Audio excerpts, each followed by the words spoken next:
တူမကကလေးမိခင်တယောက်ဖြစ်တဲ့အပြင်သူ့ရဲ့ဒီ career မှာဆိုလို့ရှိရင်လည်းအရင်တိုးတက်ချင်တဲ့လူတယောက်ဖြစ်တယ်ပေါ့နော်အဲ့ဒါဆိုတဲ့ခါကျတော့ဒီကလေးမရှိခင်တော့ကတော့သူ့ရဲ့ career တိုးတက်ဖို့ပေါ့နော်သူ့ရဲ့ဘဝတိုးတက်ဖို့အတွက်သူအဓိကဦးစားပေးခဲ့တာဖြစ်တယ်ပေါ့နော်တို့ပေမဲ့တူမမှာတာသမီတွေရှိလာတဲ့အချိန်မှာဆိုလို့ရှိရင်သူ့ရဲ့ဒီပထမဦးစားပေးပေါ့နော်ပထမဦးစားပေးရကြတော့သူကလေးတွေဖြစ်လာတယ်ပေါ့နော်ကလေးတွေကိုသူအနိကပြုစုခြင်းနဲ့ဒီကလေးတွေကိုဒေးခဲကိုလည်းသူမပို့ချင်ဘူးပေါ့နော်အဲ့အချိန်မှာဆိုလို့ရှိရင်သူကတစ်ဖက်မှာလည်းပဲဒါ income လေးရှာဖွေခြင်းနဲ့သူ့အတွက်လည်းပဲပို့ပြီးတော့မှတိုးတက်ခြင်းနဲ့ကလေးတွေကိုလည်းဒေးခဲမပို့ချင်ဘူးအနိကပြုစုခြင်းနဲ့ဆိုပြီးတော့မှသူမရဲ့ဒါ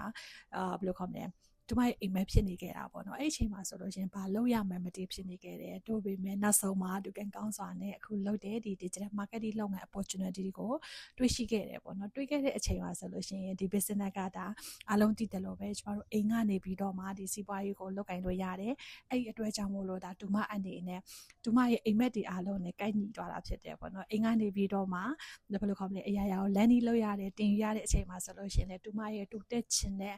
ဒီအိမ်မက်ကိုလည်းပဲအကောင့်ထဲဖော်ပေးနိုင်တယ်လို့တစ်ဖက်မှာလည်းအင်ကန်ရှာဖွေနိုင်တယ်အဲ့ဒီအပြင်ဒါအိမ်မှာနေပြီးတော့မှလုပ်လို့ရတာဖြစ်တဲ့အတွက်ကလေးတွေကိုလည်းအနိကပြုစုနိုင်တာဖြစ်တယ်ပေါ့နော်အဲ့ဒီအတွက်ကြောင့်မို့လို့ဒါဒူမဒီစီးပွားရေးကိုတွေ့တဲ့အချိန်မှာ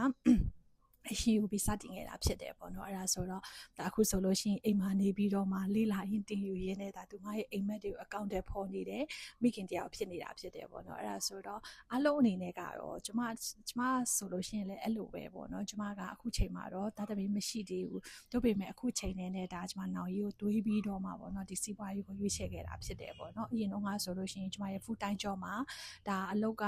ဒီပေါ့နော်အလုပ်ဖို့ကိုင်ပဲတော်များတွေ့ဘူးတယ်ပေါ့နော်သူတို့မှာတာသမီရှိတယ်အဲ့ဒီအတွက်ကြောင့်မို့လို့သူတို့ဒီ duty ချိန်ကိုမဖြစ်မနေလာနေရတဲ့အချိန်မှာဆိုလို့ရှိရင်ဒါကလေးကိုလည်းပဲအိမ်မှာထားရတဲ့အတွက်ကစိတ်ကကလေးရှိကိုရောက်နေတယ်ဒါပေမဲ့အလုပ်ကလည်းမလာလို့မရတော့သူတို့အခက်ခဲတွေနဲ့သူတို့ကြုံတွေ့ရတာဟိုဒါအများကြီးတွေ့ဘူးတယ်ပေါ့နော်အဲ့ဒါဆိုတော့ကျမလည်းပဲအဲ့တဲ့စိတ်ကူးတစ်ခုရှိတယ်ပေါ့နော်ကျမဒီလိုပေါ့နော်ကိုမသားသမီးရှိလာပြီဆိုလို့ရှိရင်ဒီလို